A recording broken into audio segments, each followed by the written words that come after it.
អ្នកខ្លះជីនិចតែងខ្លួនហឺហាខ្លះជីឌុកខ្លះជីនិនចាជីទាំងគូសាយ៉ាំហាអេសិចតែរូបខ្ញុំនិយមខុសគេ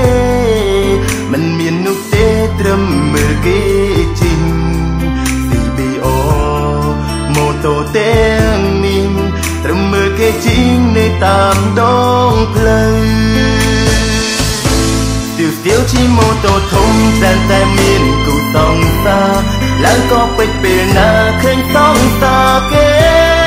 អង្គុយលើម៉ូតូស្អាតម្លែកទេ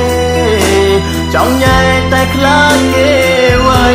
តើឲ្យខ្ញុំធ្វើយ៉ាងណាបើស្នេហាក៏ខ្ញុំគ្មានត្រឹមជារឿងនិទានក្នុងក្តីស្រមៃសូមលឹងមើលគេជីងរៀងរាល់ថ្ងៃស្រមៃថ្ងៃមួយមកដល់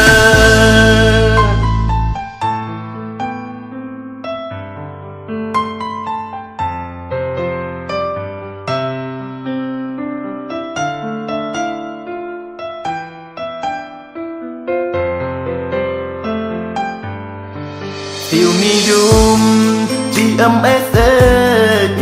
អ្នកខ្លះជីនិចតែងខ្លួនហឺហាខ្លះជីឌុកខ្លះជីនិនចាជីទាំងគូសាយ៉ាំហាអេសិចតែរូបខ្ញុំនិយមខុសគេមិនមាននោះទេត្រឹមមើលគេជីង CBO ម៉ូតូទាំងនេះ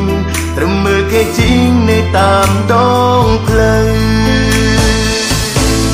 ស្ទៀវជីម៉ូតូធំតែមានគូសងសាឡើងក៏ពេចពេលណាឃើញសងសាគេអង្គុយលើម៉ូតូ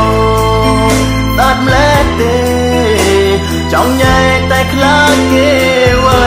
តើឲ្យខ្ញុំធ្វើយ៉ាងណាបើស្នេហាក៏ខ្ញុំគ្មានត្រឹមជារឿងនិទានក្នុងក្តីស្រមៃសូមលឹងមើលគេជីងរៀងរាល់ថ្ងៃស្រមៃថ្ងៃមួយមកដល់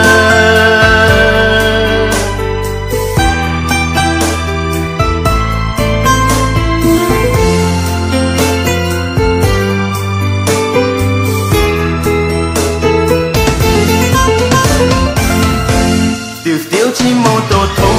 តែមានគូសងសាឡើងក៏ពេចពេលណាឃើញសងសាគេអង្គុយលើម៉ូតូស្អាតម្លែកទេចង់ញ៉ែតែខ្លាចគេໄວតើឲ្យខ្ញុំធ្វើយ៉ាងណាបើស្នេហាក៏ខ្ញុំគ្មានត្រឹមជារឿងនិទានក្នុងក្តីស្រមៃសូមលឹងមើលគេជីងរៀងរាល់ថ្ងៃស្រមៃថ្ងៃមួយមកដល់សូមលឹងមើលគេជីងរៀងរាល់ថ្ងៃ